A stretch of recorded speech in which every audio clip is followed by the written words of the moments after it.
कुछ बातों का मतलब, कुछ मतलब की बातें। क्या मतलब? अगर आप चाहते हैं अपने लाइफ पार्टनर के साथ हमेशा के लिए खुश रहना तो मुझे पूनम वधावन को कांटेक्ट कीजिए।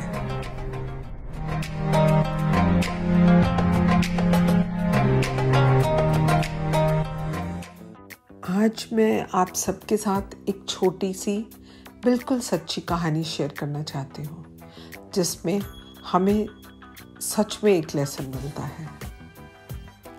आज मैं अपनी एक सहेली को बहुत दिन के बाद मिलने गई, तो मुझे लगा कि वो बहुत चुप है, कुछ उदास है। ना वो पहले जैसे खिलखिलाकर हंस रही है और ना ही कुछ चहक कर बातें कर रही है।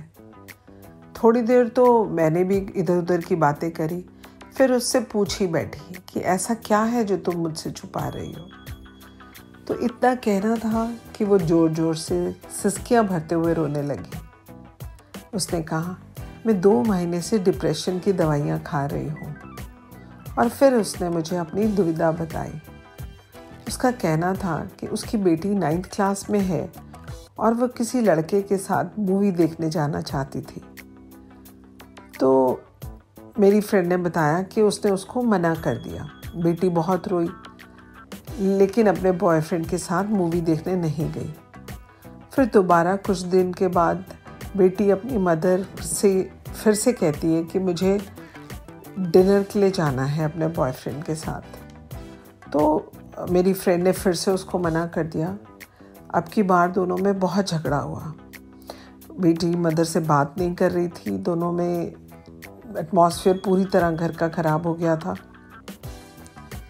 फिर मेरी फ्रेंड को पता चला कुछ दिन के बाद कि उसकी बेटी स्कूल बंक करके अपने उस बॉयफ्रेंड के साथ मूवी भी जा रही है और लंच वगैरह करने भी जा रही है, मदर को पूरी तरह झूठ बोलकर।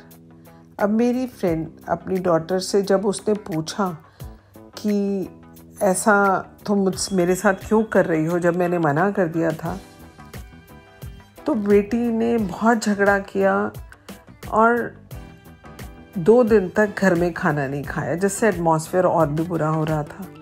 अब बिल्कुल भी बात नहीं कर रही थी, ना वो बेटी अपने दिल की कोई भी बात अपनी मदर से शेयर कर रही थी। तब मैंने अपनी फ्रेंड से कहा, देखो इसमें कुछ तो तुम्हारी भी गलती रही। जब बच्ची सब कुछ सच सच बता रही थी तब तो तुमने उसे डांट डपट कर चुप करवा दिया। हमें इन चेंजिंग टाइम्स में अपने बच्चों की सोच के साथ चेंज होना ही होगा।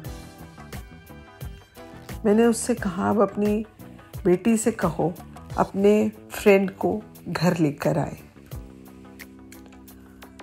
उस बॉय को घर बुलाओ और दोनों से अच्छे से मिलो और फिर दोनों को बोलो कि आप सब एक और भी अपने कुछ फ्रेंड्स को साथ लेकर मूवी वगैरह जाओ और खूब सारे फ्रेंड्स इकट्ठे होकर लंच करने जाओ।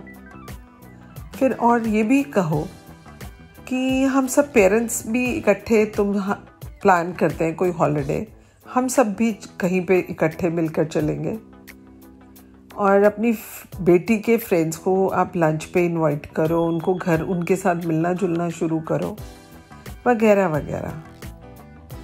और फिर कुछ ही दिनों के बाद मैं दोबारा अपनी फ्रेंड के साथ मिलने गई, तो देखा वो एकदम पहले जैसे खुश थी और मज़े से गप्पे मार रही थी।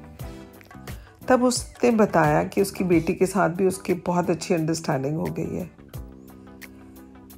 इससे हम सब पेरेंट्स के लिए एक लेसन है। इस बदलते समय के साथ हम सबको भी अपनी सोच बदलनी ही होगी।